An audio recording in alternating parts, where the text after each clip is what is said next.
அன்பை பாடும். என் நாவும் நாமம் போற்றும். என் இதயம் உம்மில் மகிழும். எனக்கென்றும் நீர் போதும்.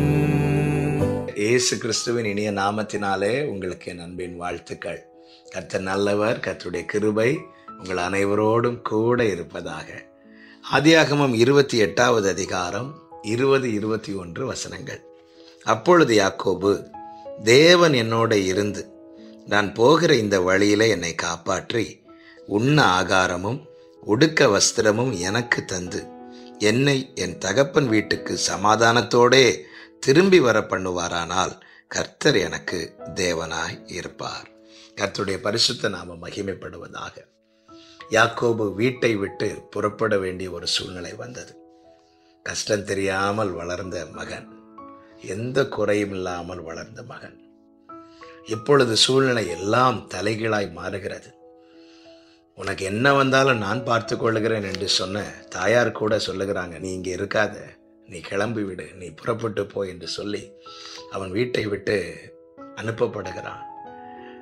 தாய் துணையோடு குடும்பத்தில் எந்த கஷ்டம் தெரியாமல் வளர்ந்த யாக்கோபின் வாழ்க்கையில இப்பொழுது ஒரு வெறுமை, ஒரு தனிமை, ஒரு வனாந்திரம்.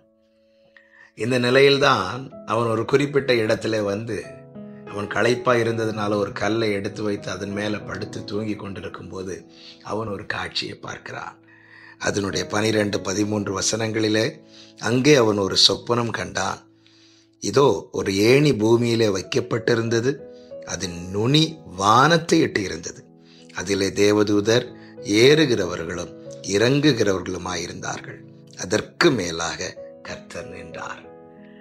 கர்த்தருக்கு மகிமை உண்டாவதாக. பல நேரத்தில் நமக்கும் இப்படிப்பட்ட கேள்விகள் எழும்பும். என்ன ஆண்டவரே, நல்லாதானே ஆண்டவரே போயிட்டு இருந்துச்சு லைஃப், ஏன் இதை அனுமதித்தீர்? ஏன் இந்த வனாந்திரத்தை அனுமதித்தீர்?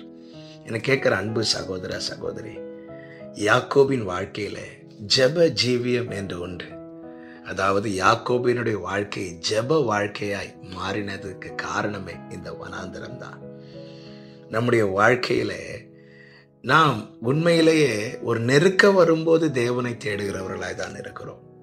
பல நேரத்தில் தேவன் நம்முடைய வாழ்க்கையில அனுமதிக்கிற நெருக்கம் எதற்கு தெரியுமா? நம்மை ஒடுக்குவதற்கு அல்ல. நம்மை ஒடுக்குவதற்காய் தேவன் அனுமதித்திருப்பார். ஆனால் நாம் என்றோ இல்லாமல் போயிருந்திருப்போம்.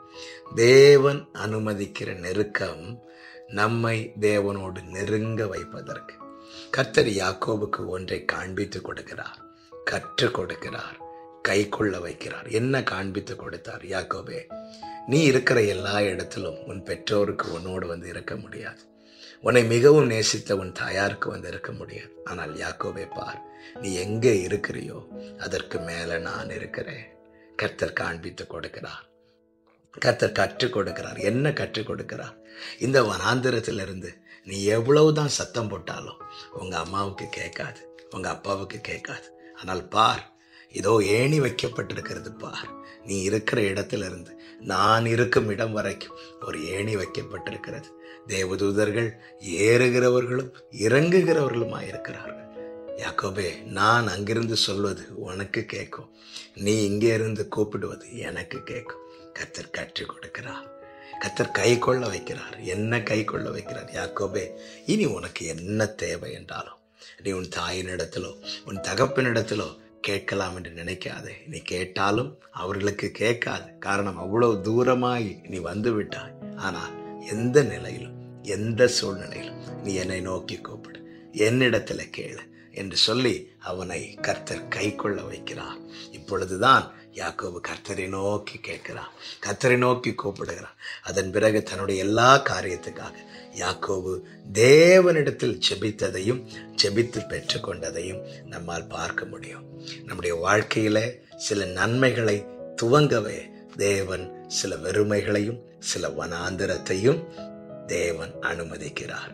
எனவே தேவன் அனுமதித்த பாதைகளுக்காய் ஸ்தோத்திரம் செலுத்துங்கள். கர்த்தர் இருக்கிறார். எந்த நிலையிலும் கர்த்தர் கூட இருப்பார். நாம் கூப்பிடுகிற சத்தம் கர்த்தருக்கு கேட்கும். ஆமென். நம்முடைய ஜெபத்தை தள்ளாதவர், கிருபை நம்மை விட்டு விலக்காத தேவன், அவருக்கு மகிமை உண்டாவதாக. தேவன் எதை அனுமதித்தாரோ அதிலே தேவன் ஒரு நன்மையை வைத்திருக்கிறார். நம்மை ஜெபிக்க வைத்தது இந்த வனாந்திரம் அல்லவா? நம்மை பாட வைத்தது இந்த வனாந்திரம் அல்லவா? நம்மை அவரை பற்றி கொள்ள வைத்தது இந்த வனாந்திரம் அல்லவா? தேவன் அனுமதித்த எல்லா சூழ்நிலைக்காக ஸ்தோத்திரம். அதிலே நாம் தேவனை மட்டும் சார்ந்து கொள்ளும்படிக்கு தேவன் கிருபை செய்கிறார். கர்த்தருக்கு மகிமை உண்டாவதாக. கர்த்தர் இருக்கிறார் உங்களோடு. நீங்க கூப்பிடுற சத்தம் மற்றவங்களுக்கு கேட்குதோ இல்லையோ, கர்த்தருக்கு கேட்கும். இந்த நம்பிக்கையில முன்னேறுங்கள். கர்த்தர் உங்களை ஆசீர்வதித்து நடத்துவாராக. நல்ல தகப்பனே, இரக்கமுள்ள பிதாவே, உங்க கிருபை பெரியது. எங்க வாழ்க்கையில நீங்கள் அனுமதிக்கிற எல்லாமே எங்க நன்மைக்காக. நாங்கள் மற்றவர்களை சார்ந்திருப்பதை விட்டுவிட்டு உம்மை மட்டும் சார்ந்திருக்க வைப்பதற்காக எங்கள் வாழ்க்கையில் சில காரியங்களை அனுமதிக்கிறீர். அதற்காக ஸ்தோத்திரம். இயேசுவின் நாமத்தில் பிதாவே, ஆமென்.